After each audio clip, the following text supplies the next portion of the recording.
What are your worst nightmare neighbor conflict stories?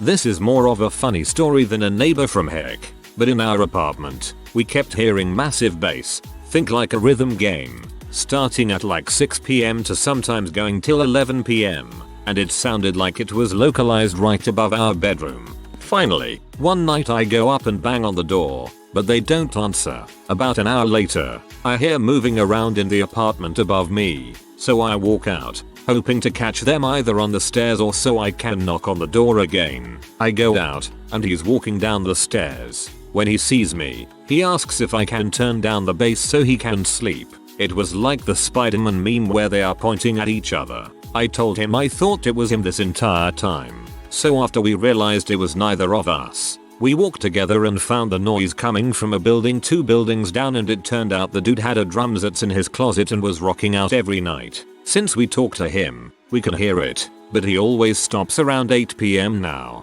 so it could have been way worse if the guy was a dong. That's like, weirdly wholesome. There was an old guy behind named Louis. He was a cranky old fart and had fights with every neighbor. His house's lot was the last on the street, and the crossroad where I lived had 4 lots back to his side. So he had 6 lots adjacent to him and he fought with them all. When I first moved there I tried to get along. I had been warned. I planted a garden and he oversprayed weed killer over a lot of my plants, including several nice watermelon plants. He'd yell at me. He'd yell at my dog. My wife said he was saying obscene stuff to her. One day he called me a fat hillbilly without a pot to pee in. I called him a stupid old Goomba. He was Italian, and he acted like I really hurt his feelings. This went on for years, and he was keeping neighbors agitated as well. Here's the good part. One day I was at a flea market type thing and I saw him in his little accessibility cart. I tried to stay away. Suddenly from behind me I heard him say, "Hey, aren't you the guy that lives behind me?" I said yeah, and he popped out hand to shake and said, "How you're doing?" And we talked. He was friendly. He told me his wife had a stroke recently and invited me over. I wondering what was going on. That summer he saw me and came out to talk and we chatted. I mentioned I played guitar and he jumped and said, "Go get it and I'll bring the wife to the kitchen and you can play for her." I was stunned. I was shy about playing, but I brought it over and they thought it was wonderful. One day he apologized for being cranky before. I apologized back. Louis and I were friends the next few years. He'd tell me stories of when he was a kid in the 1920s. Just became a good guy. None of neighbors forgave him, but I did. I assumed his doctor gave him Prozac or something. Anyway, he died on the 10th of September, 2001, the day before the infamy. He was a diabetic and took nitroglycerine for his heart. Neighbors said he committed suicide, but I knew another guy that couldn't get his nitro on time and died. I think he had a medical emergency and could not make the call. About a year before he died, he asked me that if something happened to him to check the door on his lawn shed and make sure it was locked. I checked it. It was locked. I've posted this before. A little backstory for context later. I live in a very spacious country subdivision.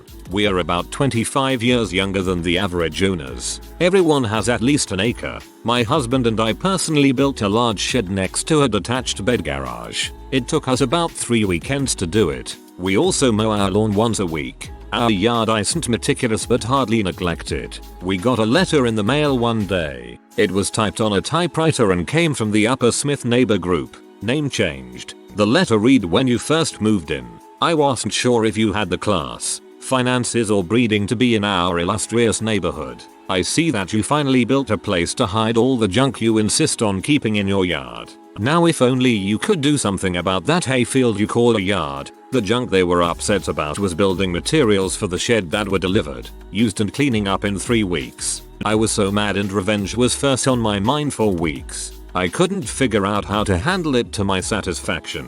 I figured it out right before the 4th of July. I got 2 old toilets and put one on either side of my driveway, by the street. I planted red, white and blue flowers in the bowl and stuck in a couple of small American flags for flair. Then made a large sign that read, "Thank you Upper Smith neighbor group for your letter suggesting I take more pride in my yard." I kept them for a whole year, switching out the bold decorations for every holiday with the wackiest decorations I could find. Good. Let the hate flow through you. Our neighbor kept complaining that the plants by the shared fence in our garden were dragging it down and ruining the plants climbing on her side. You only had to glance at the fence to see that it was massively weighed down on her side. It was sort of a wire fence and it was stretched and bowed on her side so that it practically touched the ground. We had a few plants against the fence on our side but nothing like she did, and yet she kept insisting it must be our fault. When we moved out, we hired a couple of gardeners to just tidy the garden up a bit for the next tenants. We left them to it and went inside to pack. When we checked on them later we found that the neighbor had come in and told them to get rid of all of our plants by the fence, which technically belonged to the landlord, and instead of coming to check with us they just totally ripped out every flower bed along the fence on the say-so of some random stranger. And of course it made no dang difference to the fence whatsoever. As a gardener here, that hurt to read. I'm so sorry. My boyfriend and I had a next door neighbor around our age who we thought seemed alright. Laid back professional. Rented the house with his girlfriend. Smoked a ton of weed. Nothing really noteworthy. His girlfriend eventually left him and we watched the dude slowly lose his mind after that. After a series of episodes of his screaming arguments on the phone or when his ex would stop by, we eventually saw it peak when he took a hammer to his cabinets. Our bedroom window had a direct view of his balcony and kitchen window. I was falling asleep when I started hearing a repetitive banging sound and looked out the window to see his perfectly lit kitchen window. In the window was our neighbor just smashing the ever-loving frick out of his kitchen cabinets. I know the landlord just renovated, and those cabinets were brand new. He was demolishing his freaking kitchen while screaming and laughing, and we could see everything from the comfort of our own bed. He wasn't able to see us, and I remember being frozen while witnessing this man just unhinge from reality like that. I grabbed my boyfriend as a witness to the event and the neighbor eventually calmed down and left the kitchen from our view. I don't think I slept much that night. The property manager saw us outside a few weeks later and told us that he moved. Then she told me she thinks the rental is cursed because it's broken up the last 3 couples she moved in. At the time, we were living in a new construction neighborhood, one of the nicest in town. Our next door neighbor was an older lady who lived alone and generally kept to herself. I was very surprised when she knocked on our front door one day and asked if I would walk outside with her. She led me to her backyard and across to the property line for the next house. A family with 2 young kids had moved in there a few months prior.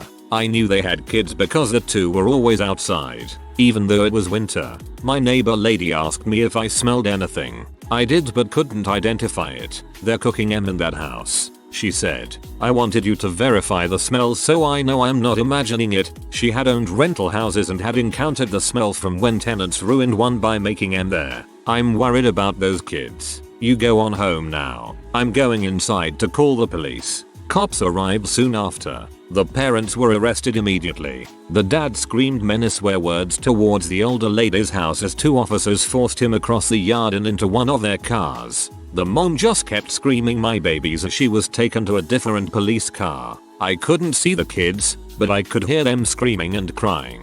DCS came and took the kids away. They were the first to live in that new house. It had to be completely gutted and redone inside because of the chemicals. That process took nearly a year. Neighbor lady surely heard everything that man yelled, and she probably risked retaliation if he got out on bail. He didn't, but she absolutely saved those 2 kids.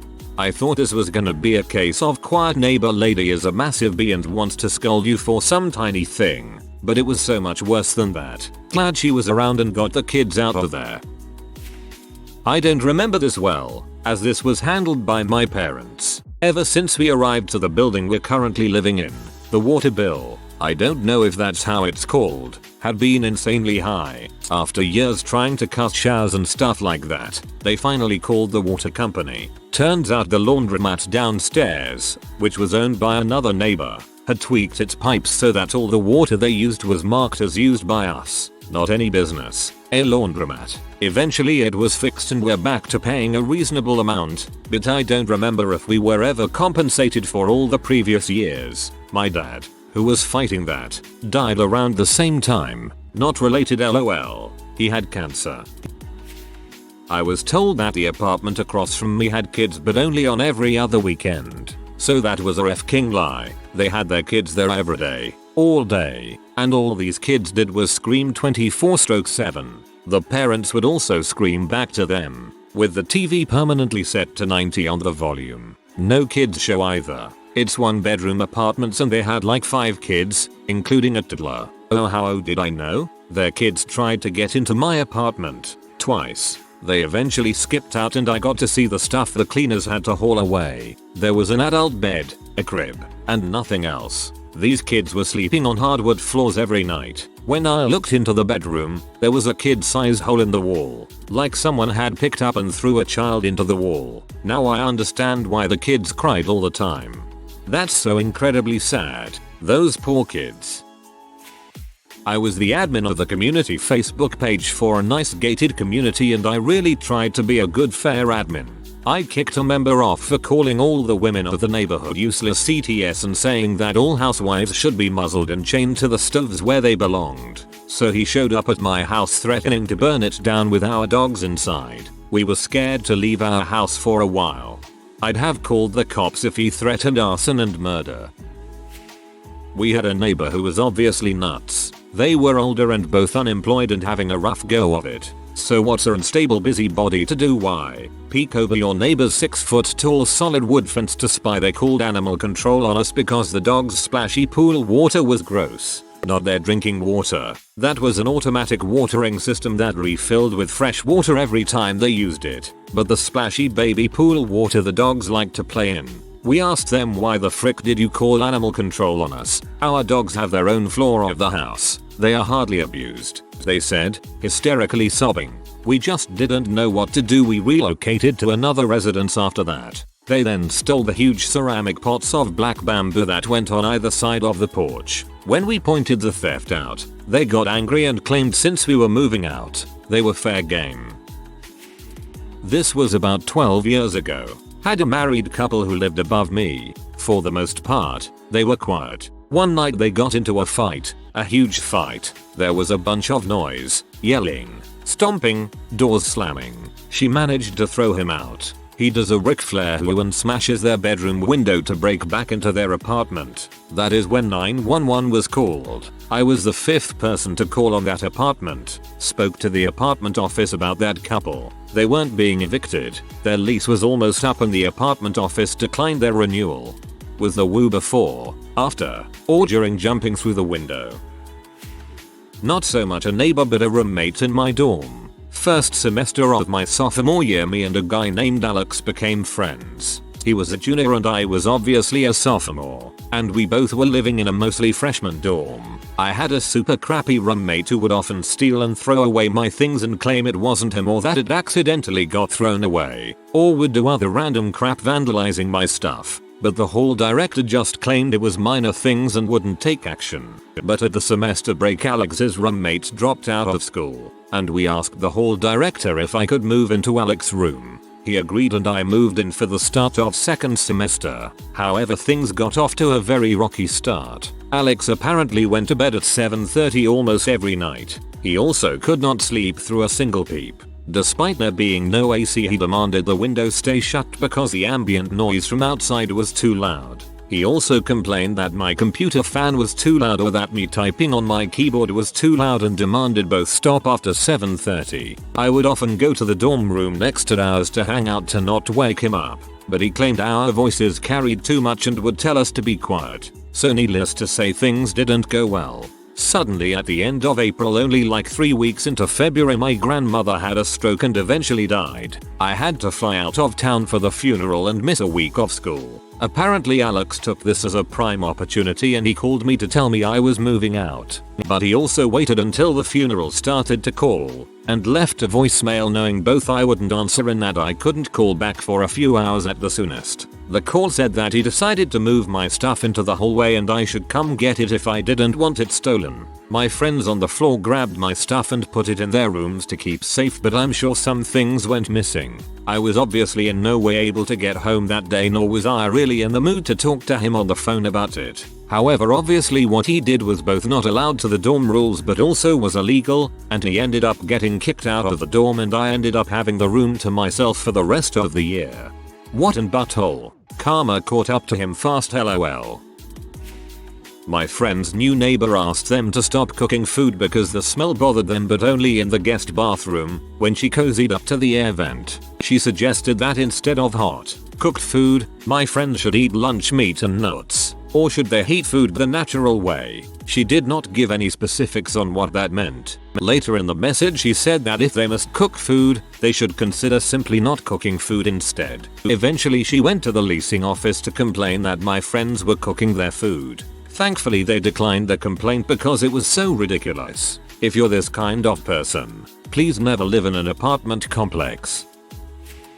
Our first house was in a working class, post-World War II suburban neighborhood. The houses were a single driveway's width plus about 2-3 feet apart, open yards. We moved in early spring, with our then 2-year-old, so we were spending time outside when our new neighbors in their 70s came home. We smiled, waved. They came over to introduce themselves, and the first thing the lady says is, "I have something to say to you people. Don't blow the snow up against our house. If get water in our basement we will sue the crap out of you." Ooh, okay. Nice to meet you too. This was the beginning of the most ridiculous neighbor relationship I think I've ever had. I nannied another little boy, and she would come knock on our door and tell me to shut those dang kids up before I call CPS on you. They were running around my house, that I owned, or the yard, being happy, loud kids. Eventually I had enough and I ended up calling the non-emergency line for harassment. Then things got really weird. She would wake up at like 7 AM and bang on all the windows that faced our house. She'd open them and bang them shut repeatedly. She would pound her fists on them. Then about 7:38, she would walk out to her car after slamming the door and shake her keys as loud as she could. She'd throw them on the ground, pick them up and shake them, throw them down again. Then she'd leave for the morning. She would also randomly come wandering over, trying to give me $1 for my son's birthday, or tearful and wanting to come into our house. I wonder if she wasn't entering into some form of dementia. They sold their house about a year after we moved in. Growing up, the neighbor on one side would shoot the stray barn cats for fun. Broke my heart to find that one out. The other side was a cornfield for years, owned by a guy out of state that paid local farmers to plant and harvest. Then that property got sold and was bought by a family that ran a landscaping business. They would burn green branches a lot, but only when the wind was blowing directly towards our house. We kept track. We lived in the country, but although our properties were quite long, they weren't particularly wide, so their house was relatively close to ours, and a ton of smoke would come in all the time. My dad started having serious respiratory problems due to all of the smoke, and the dad business owner would just ignore us or say he didn't care when we asked nicely for him to stop. Finally, my parents went to a lawyer and got a letter that basically said, "You've got to stop or we'll sue you for medical bills." My mom went to deliver the letter, and it just so happened that the guy's father-in-law was there too. He asked my mom what this was all about, and my mom told him. Phil ripped the neighbor a new butthole right then and there, apologized on his dopey Sil's behalf, and with a very stern look at our neighbor, assured us it would never happen again. And it actually didn't happen again. And my dad recovered once he wasn't breathing smoke in all the time. My parents and that neighbor both still live there. They are friendly with him now, but I just can't forgive being that blasé about making my dad seriously ill. Nice happy ending. I was fairly young, maybe around 4 or 5. I remember my parents always talking to our direct neighbors about people a few houses down. I didn't really understand it then, but they mentioned things like illegal, dangerous, etc. But it mostly went over my head. Then one time most of people on my block came over to discuss these dangerous neighbors. I don't think anything came of it because I don't think the police were ever called. I remember those people a few houses down were a little crazy and definitely scared me. My parents wouldn't let me and my siblings play in the front yard unsupervised. The whole cul-de-sac had issues with this one house. They would have parties every now and then that would get out of hand and was a huge noise issue. I remember not being able to sleep because the music was so loud. Then one day I came home from school and there were fire trucks and police cars on the street, and that one house was on fire. Since I was only 5, my parents didn't tell me everything and just told me there was a fire. and the people who lived there had to move. It wasn't until years later I found out that the people who lived there were some type of drug dealers, and that fire, their lab straight up exploded and almost burnt the house down. The people were arrested and were never seen again. There was an apartment building in my town that was notorious for catching on fire. I later learned the building had been owned by a child molester, and that it was labs that had been exploding. Oh, and the owner's sex offender buddy who managed the building murdered one of the tenants. Growing up, we had a neighbor named Ada. She was a widow and had a big dog. I think it was a Saint Bernard. We were told when we moved in that her dog was mean and had attacked some kids. Her backyard was fenced with a wooden fence and the dog was kept in a chain link pen inside that fence when it wasn't in the house. Our houses were separated by an alley and our yard was sunken a bit and had a stone wall on the outside perimeter. We would often play in our yard and that would make the dog bark. We never did anything to irritate that dog on purpose. We were terrified of it. If we were outside playing, she would yell at us about making the dog bark. One day my mom and I were at the mall. My dad and brother were home on our porch. Ada was walking the dog from her back door to the pen in the yard. The dog got loose, ran across the alley, across our driveway, jumped on my brother's back, he was 5 years old, and attacked him. All heck broke loose. Thankfully my dad was able to intervene before things got bad and my brother didn't even end up at the hospital. However, my dad lost it a bit. He was sure the dog would get loose again, so he brought his gun down from upstairs and made it more easily accessible. A few days later, the dog got loose again and he went out and threatened to shoot the dog. A few days later, my parents got served. They had to go before the magistrate. They needed a lawyer for this and at the time dad was either on strike or laid off, so money was tight. My dad's bill agreed to be their lawyer and they rounded up a few neighbors that the dog had attacked through the years. They went to court twice and the neighbor didn't show up either time. After that, the case was dropped. Eventually the dog died, and she didn't get another. But we never had any real contact with Ada until years later when one of their trees, a huge old pine, was blown over by the wind. It blocked the road and ended up in her driveway. Her garage was a separate building behind her house, just missing her garage. They actually dealt with each other cordially then. Fun times. People don't understand that keeping a working breed chained is going to result into something like this. New neighbor moved in downstairs from me. He and his large group of friends used to sit on the stairs outside of the building leading up to the door and smoke cigarettes and leave the butts all over the ground. They would also prop open the door even though we have a keypad to enter the building that's there for all of our safety. He also likes to stand in the hallway at 7 or 8 in the morning and just blast his music. It can be heard on all 3 floors of the building, but he's been doing it less since a lot of us complained to the landlord. His dog is poorly trained and I once heard him yell at his dog and threatening to beat it. He constantly blasts music in his apartment and plays drums and attempts to sing screamo, and again this is all heard through the entire building and starts as early as 8 AM and sometimes starts as late as 10 PM. My classmate lives downstairs next to him and once came out of her apartment and saw him sitting near her door in the hallway using an outlet, and he told her his electricity got turned off and he needed to go to the bank and tried to bum a ride off her even though they've never spoken before. One morning, around 10 AM, he was blasting a Nickelback song on repeat and one of my elderly neighbors knocked on his door and asked him to turn it down. He told my elderly neighbor to frick off and slammed the door in his face. A few days ago, I was walking into my building and his girlfriend, friend, sex partner, whatever was in the hallway, talking loudly on the phone and said, "You're lucky someone just walked in or I was going to say what I'd do to you. Just know I eat pee better than you." I just went up to my apartment and could still hear her conversation. My building had a lot of college students doing classwork online and families with young kids, so we're all having a hard time with this new guy. If management gets enough complaints about him and they're worth what the building pays them, they'll sort him out at the longest once his lease runs out. Otherwise, call in noise complaints to the non-emergency line whenever he starts that banging after 10 PM. Most places have a standing policy that quiet time starts around then. My neighbor rented his rooms to randos, and once in the middle of the day we say one of the renters in the front yard and washing his naked butt with a garden hose. My husband and him made direct eye contact while we drove by. He did what Reddit loves to do, assert dominance.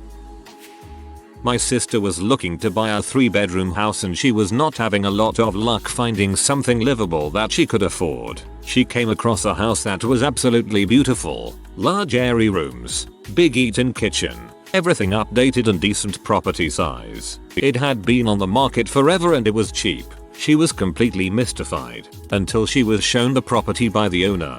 Out comes the crazy neighbor, screaming at my sister, swearing, shaking her fist and hollering like a fat granny clampet. She followed them around the property screaming, and when they went inside she stood by the windows and screamed through the screens. The owner basically said, "No way in heck you are going to buy this house, right?" Nope. But my sister did sign a complaint and act as a witness for the homeowner.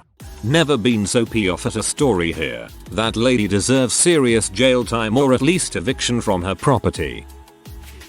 We lived in a townhouse condo and across the parking lot was a building of apartment style condos. The townhouse has got 2 reserved parking spots and the apartment's got 1.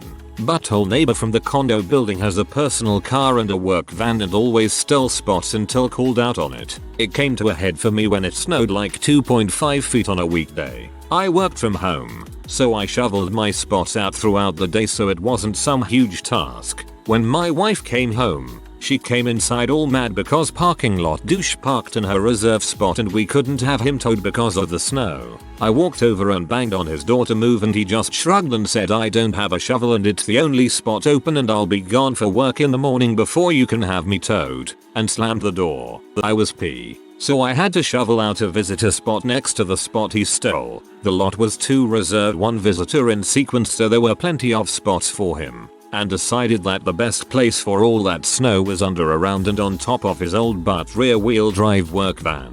I may have even poured a bucket or 2 of water under and on top of it to ice it all over. After I'm 80% done, his wife comes home and sees what I'm doing and runs in to tell him, and he comes running out like he's gonna start something. But I'm 6'5" and 275 pounds and both really pee off and holding a metal snow shovel. So seeing that I'm not gonna do crap to help him, he calls the cops. The cops show up and I tell them exactly the sequence of events above and fully admit to being in butthole, and that I hope he learns his lesson. The cops basically tell him rough crap. I haven't damaged his car or threatened him or any other actionable thing and that he needs to dig himself out. While they were there I also took pictures of both of my vehicles and the cops basically told the guy that if they had to come back, he was gonna be the one in trouble. So things got bad after that, and I'm sure I'm his story he tells for and butthole neighbor as well, and we're probably both right. But I gotta say, watching him dig out 2.5 feet of snow packed under his car with his literal hands while I sat on the porch and sipped a beer and waved with my snow shovels was very karmically rewarding. Also, we moved from there like 8 months later, so we didn't have to deal with him much longer. This is more funny than horrific, but it sucked in the moment. My old flatmate would frequently bring home girls, and this one girl he brought home was particularly vocal. Think of anything and everything you'd expect to hear a P-star say, and she screamed it, like everything. The next night he was out, but our neighbors had hatched a plan to get back at us. They proceeded to imitate everything they had heard the night before, but even more dramatized. But who was ultimately punished? Me. This went on for a couple weeks until he stopped seeing her, but I swear to God he was never home when the neighbors were retaliating. SMH. Maybe your flatmate and his girlfriend just went next door.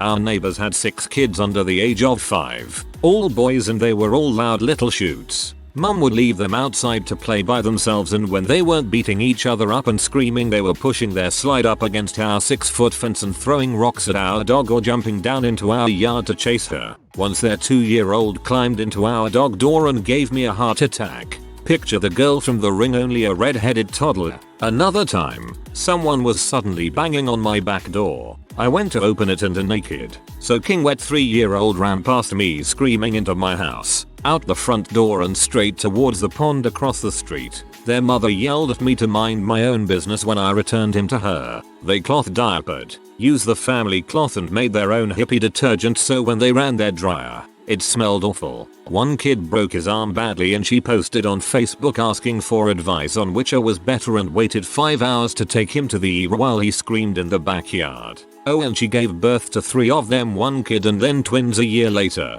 in her master bedroom with all the windows open. They were renters and we once saw the 4-year-old hitting the 6-year-old with what looked like a stair banister. I felt so bad for the people who owned the home. Also, we moved away. That is a really sad situation for those kids. But I so want to imagine that mom was a mommy blogger who posts serene photos of cloth diapers neatly folded, and how home births are so much more holistic. I had a neighbor with a work truck, custom truck, and a custom car. He had so many vehicles that it was hard to park. When our second son was born, a 4th truck appeared. He rebuilt the thing. His yard was full of body panels instead of grass that summer. He was always using a metal grinder. He rebuilt the engine and took months to tune it. He'd back it up to as close to our house as he could and would rev the engine. Before work, after work and all day on the weekends. It was impossible to have conversations in our house. He would stop if we left. He would start things like this, create conflict and would act like the victim. Eyewitness: he yelled at cable installers, the landlord's brother who repainted the house. We were at odds because my cat went into his yard the summer before. So after pretending it wasn't getting to me, I called the cops, who blew it off and told him he couldn't do it after sundown. Sundown doesn't happen until 10 PM in Montana. I finally emailed a community resource officer and he shut that down. For the next 2 years the guy would film me doing something wrong. He had 6 cameras pointing out from his place to ours at all angles. If I was taking out the trash, he'd come out with his phone camera and try to catch me doing something. I dunno. Eventually his landlord evicted him. He still lives close and spent his summer evenings holding up a sign that said, "Screw your masks, liberals at EUMB." I don't know what it means, but he wore a mask every time he went to the store. It is scary how many of those crazy people are out there. Growing up, a friend of my brother's lived next door to an elderly widow who became obsessed with a feud with that family. She was constantly calling the police on them. She claimed that they had dynamite hidden in the basement. Another time she soaked herself, clothing and all, in a shower, then came out after calling the police, and claimed that the father had sprayed her with a garden hose. I'm sure I'm forgetting a whole pile of her antics. It was kind of sad though. She probably just wanted some attention. I lived next door to an Airbnb house. At first, it was fine, but then during tourist season the house was rented out to some dude that decided to invite all his boys over for a lovely party on a Tuesday till after midnight in the pool next to my bedroom window and blocked our driveway with their cars. We spent the next 6 months calling the police, non-emergent line, for one thing or another as a barrage of events unfolded. Other fun mentionables were loud pool parties till 2 or 3 in the morning, goth metal music blaring from a stereo that made our windows shake on that side of the house, garbage left sprawled on our yard, cars parked in our driveway when theirs was full. I eventually contacted the owners through the Airbnb listing and explained that if they couldn't find tenants that could respect the residential area that I would be happy to talk to the HOA about putting in an ordinance against short-term rentals for our area. Needless to say, after 6 months of BS they put the house up for sale and we finally had a nice neighbor that moved in. Peace at last. Blocking and using your driveway. That is not even unintentionally. That's just being an butthole. I hope you called the tow company each time that happened. My neighborhood is fairly new, and the construction results in a vole problem in any new sodded yard. My next door neighbor has tried multiple methods to rid her yard of the voles, including spreading human hair, sprinkling vinegar, or maybe it was turmeric. Anyway, her latest vole removal effort involves lining her property line with used, bulging puppy pads as to deter the voles. We live in the northern United States. These pads are now frozen solid. The first layer is frozen to the ground and has a few inches of snow covering it. She just started the second layer. I have talked to her, and the neighbors on the other side and behind her have spoken to her about it. She refuses to stop because any other option will harm her dog and her 15-year-old son. All 3 of us have complained to the city and public health. When these things melt in the spring, it will be more disgusting than it is now. Tenfold. Two brothers moved in across from us in an apartment building. One was sketchy AF and kept trying to get me to let him in when my husband wasn't home. He would do weird things like had my husband call the cops because he claimed his brother stole our wedding presents. After that his brother kicked him out. Eventually we caught up with the brother and apologized for the whole thing. And he explained that his brother was into serious drugs and was causing him all kinds of problems. We felt bad but best to stay out of it. The guy seemed a little slow but otherwise okay, and with the drama over we all settled back into being neighbors. A month later he was arrested. He'd been tackling and raping women as they jog in the nearby park. Seriously derailed at the end. New apartment neighbor had a sound system on his shared wall with our bedroom and his living room. First night, he had a party, like friends, booze, weed, and strippers. Yay, strippers. Our bedroom wall was actually shaking. In total, I went over there about 6 times. Every time it was I have the bass set to 0 so I DK what you're talking about. Had a 6-month correspondence chain with the property company to the point where the next step was eviction. He had a nice habit of getting drunk and passing out until 4-5 AM with his music on. I tried all the how to deal with noisy neighbor suggestions, but there isn't a whole lot to block out bass. Thankfully I got into a grad program in another state and pieced the frick out within a month. Sleep deprivation seriously sucks. If you are new to the channel, you can subscribe. I publish new videos every day. Until then, check another video.